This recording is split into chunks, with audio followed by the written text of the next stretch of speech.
All right.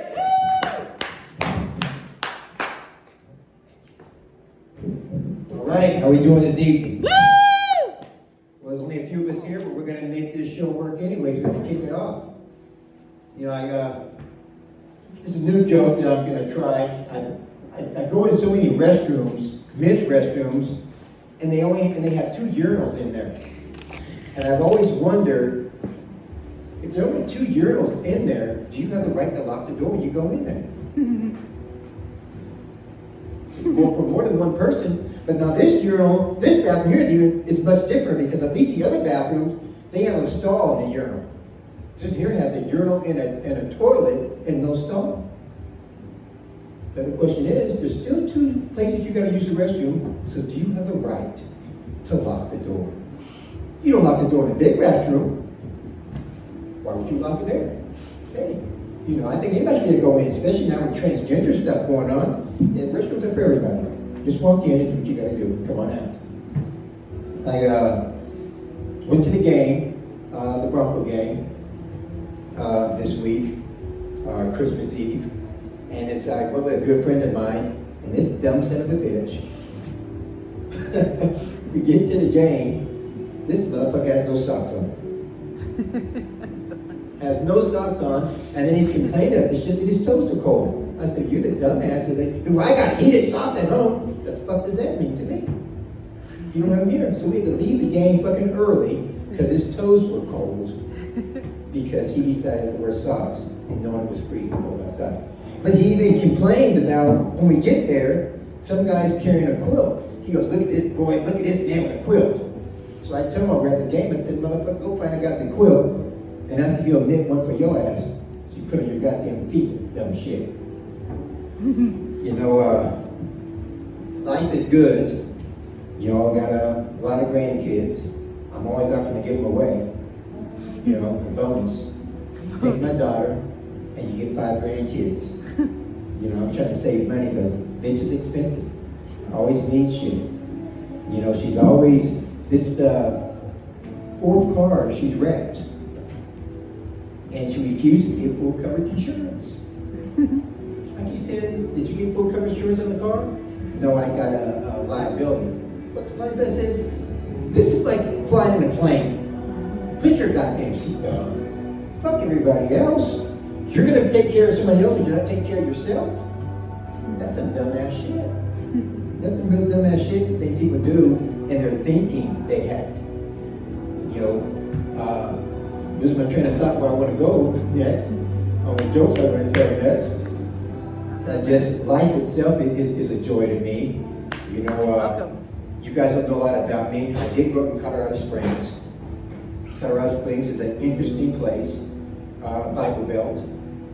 And they consider themselves, I mean, I try not to use the word Christian anymore. My sister got mad. She goes, don't use the word Christian because you offend people. And my sister, she's really weird too. You know, I said, fuck them Christians. She said, just call them church people.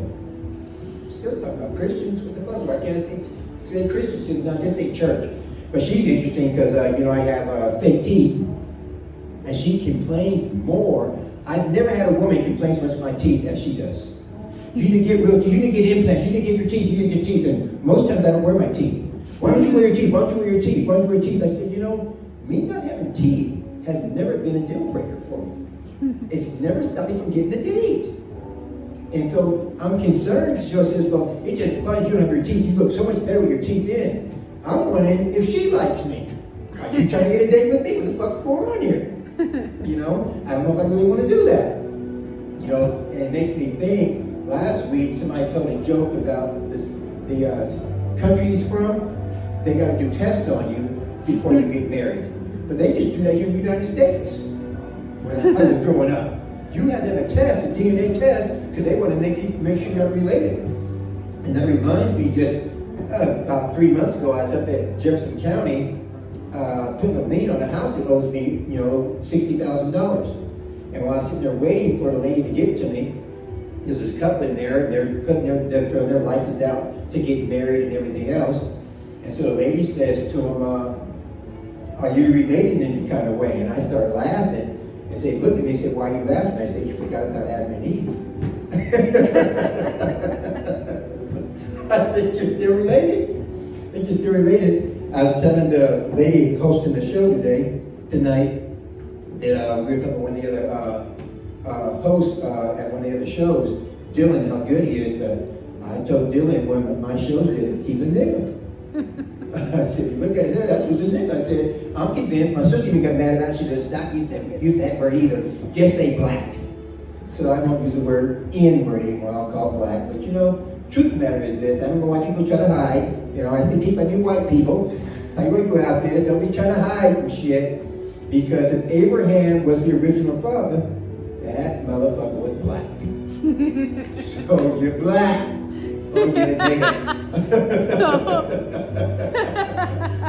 You got some black in you, and in the United States, when slavery was going on, the one drop rule they call it. You had one drop of black, you was a motherfucking nigga, you was a slave. You can't get shit, no right. I mean, it's amazing how much time has changed, especially in the South. I remember even when I was a child in the South, you used to have to go to the rear of the store to get your groceries.